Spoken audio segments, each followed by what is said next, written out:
Hello everybody, this is Havoc. Welcome to another Total War Warhammer update. Creative Assembly yesterday just released a new development, whatever you want to call it, a blog post going over sieges and the siege AI within Total War Warhammer. So we're going to dive right on into it. And they gave us 3 really solid images, so I'll cycle through those periodically. You'll just see them cycle through, so it'll give you a good idea on what we're talking about. So this is coming directly from their blog. I'm just going to read off of it, give my commentary. Siege battles have been a mainstay of Total War for many years now. Yes, obviously. And as with some of those mainstays in Total War Warhammer, we made the decision to do them a little differently this time around.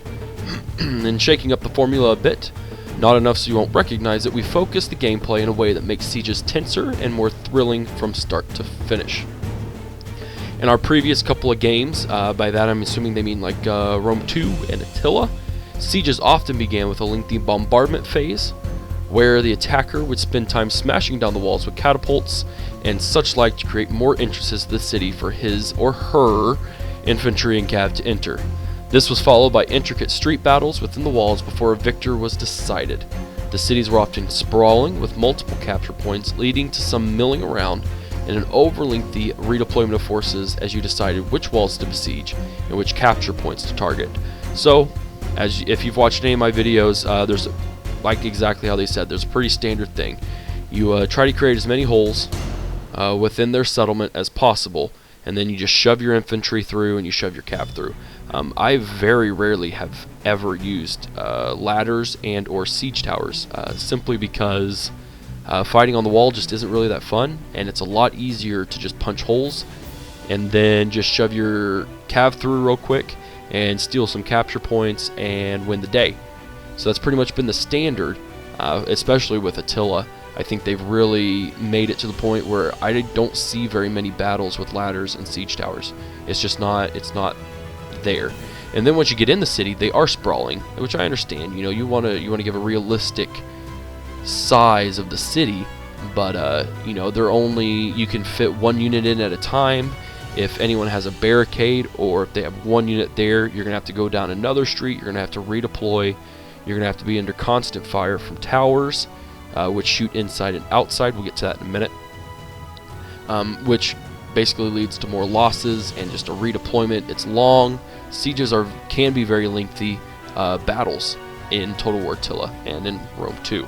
So I think they're going to try to get away from that, and as I continue on, we will figure out how. We've changed this in several ways for Warhammer. Our overriding aim was to make sieges more epic, rarer, and special, creating higher intensity conflicts for you to enjoy, and we've done a number of things in service to this.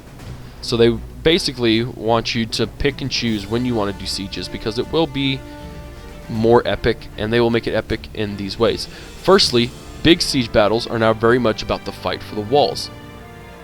Excuse me, as I said, it was all about punching through the walls with these previous couple of games. So we are now making it about the fight for the walls. Sieges are fought along 1 or 2 walls of a city, which directs the majority of the attacking and defending forces into a more coherent clash. In the previous games, depending on the settlement, you could either, if it was a coastal settlement, you had 3 sides you could attack on. If it was a settlement on land, you could attack from all 4 sides. It makes it a lot harder to defend, and in a way, a lot harder to attack also.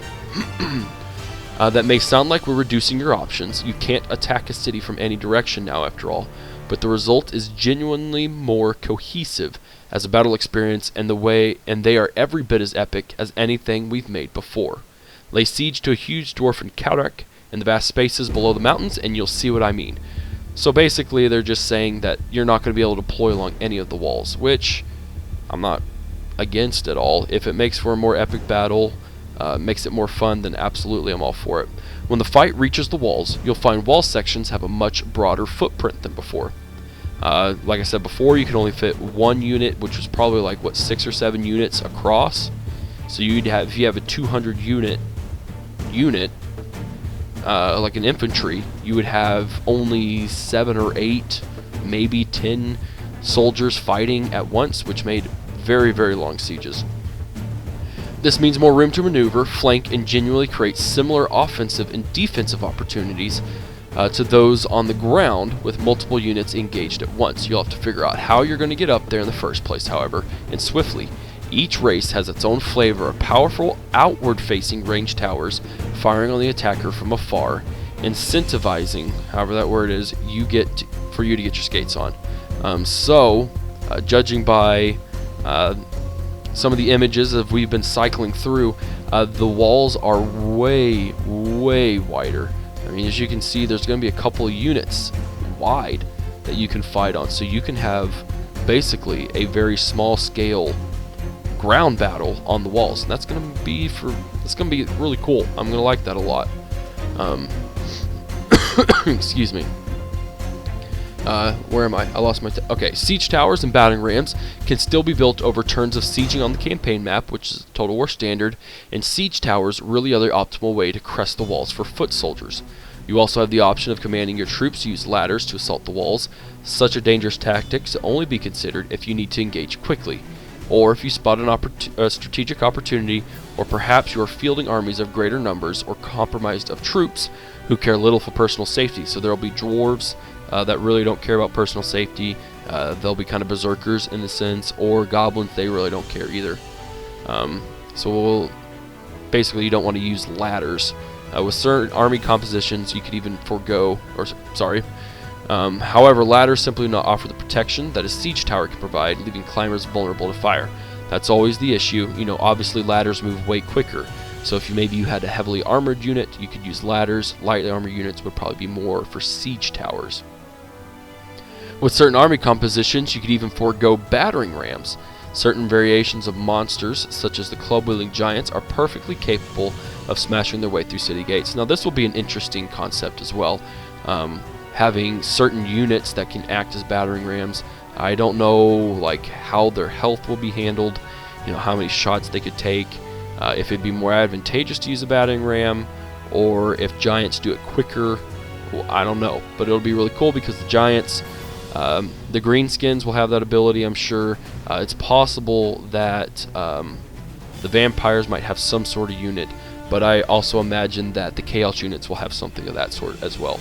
To reflect the epic cities of the Warhammer Fantasy Battles world, we've also been working on a much tighter, more readable map designs involving broader streets and town squares to plan and execute your maneuvers in. This clearer readability works in the AI's favor too, and you'll find it putting heavy pressure on your city's victory points. It's a lot easier to have several units marching abreast within cities now, which again broadens your tactical options after you've cracked the thorny problem of the walls and you're fighting your way to the central victory point. Races have their own unique styles of architecture too, so you'll fight through a variety of vastly different looking cities. This is another thing that I'm really excited about. So this is almost, I think they kind of took some ideas from Total War Arena and integrated it into Warhammer. So now, just as the walls, you'll have a broader range. The city streets, which could only support one unit at a time, well, now you could fit multiple units across, which will allow you to flank if possible, which will allow you to really set up some ambushes. It's very exciting, and then you'll obviously have some very different architecture cities. You're not going to have your standard barbarian village, your standard Roman village, or your Roman city, etc., etc. Of course, all this wouldn't mean much unless the AI is equipped to deal with it, and we've been working very hard to make it sensibly challenging in this regard. While attacking, the AI will not execute multi-pronged attack strategies.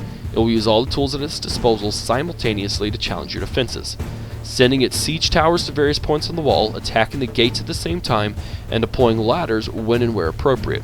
In short, it's designed to give you a number of flashpoints to contend with, and having a strong presence on the walls is important to avoid being overwhelmed.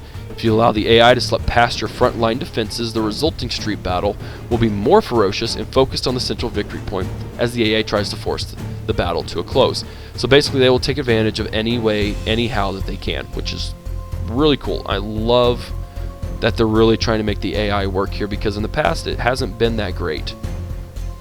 We've also increased the AI's range of tactical capabilities with some new features. The first is a greater level of granularity and its use of reserves. The AI makes its calculations as to the best approach in any given situation, and if it feels it doesn't need to throw everything to achieve its aims, it will deliberately hold units back in reserve until they're needed. If it seems that one of its attackers is struggling and it has appropriate resources available to assist, it will bolster the forces involved by sending in the reserves. Additionally, if you're charging into a siege and an AI-controlled ally is reinforcing you, it won't simply stride into the fray with its own battle plan. It'll take into consideration the differences you're making on the battlefield. If you have open breaches, it will aim to exploit those rather than doubling up on work and making its own. It will take a look at its reserve pool and send in troops to exploit that breach. This leads to a greater sense of support and collaboration from your ally. Excuse me. So whereas in previous Total Wars, if you had an ally that was controlled by the AI, they would pretty much jump in the battle and then they would just do whatever they wanted, which generally didn't end well. So now they will kind of see what you will do, and if you open breaches, they may see that opportunity and then go instead of trying to make their own breaches. Again, they're improving the AI's intelligence, which is awesome. When an AI is defending a city, again, it's all about the walls. All ranged towers in a city are now situated on the walls and only fire outwards. They're an important factor for dealing damage to an advancing attacker. These towers are activated by manning the appropriate wall sections with troops. So if you don't have troops by the towers, obviously the towers won't fire. The defending AI will try to anticipate where your attack is coming from and have troops on the walls ready to greet you, thereby activating the nearby towers and raining fire at you on your way in. If you overwhelm its forces on the wall and break past its defenses, the AI will try to fall back into the city in order to protect the sole central victory point, usually located in a town square. As towers only face outwards, this is the awesome part, especially for sieges. As towers only face outwards, attackers who capture them won't be able to fire into the city, which also means that the towers won't. If you have troops inside the city, the towers can't shoot into the city. That's a big thing because that's a real pain in the butt with Attila, and Rome too, if I remember correctly.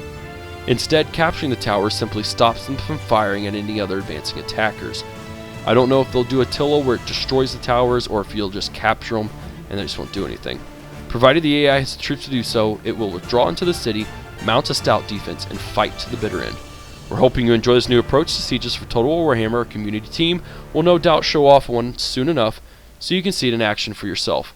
So yeah, that's pretty much it. So I'm really excited for how sieges are going to be. I love sieges. I miss Rome Total War sieges. I miss Medieval 2 sieges because they were a little more engaging and required a little more effort than it seems Rome 2 and Attila has been.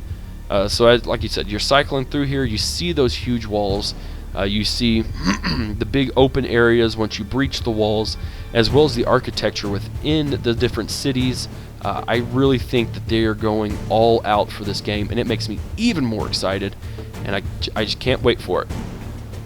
So that'll be in the end of the video. If you guys liked it, give it a thumbs up. Leave any questions, comments, or concerns down in the description or the comment section down below. And be on the lookout for more. The Ides of March is coming up, aka today. I guess Tuesday. Yeah, that's today. And I will obviously be doing a video on that, so be on the lookout for that on Wednesday. Maybe even late Tuesday night, perhaps. Follow me on Twitch, Twitter, and Facebook. Thank you guys for watching this blog update on sieges and siege AI in Total War Warhammer. This is Havoc, and I am out of here. Peace!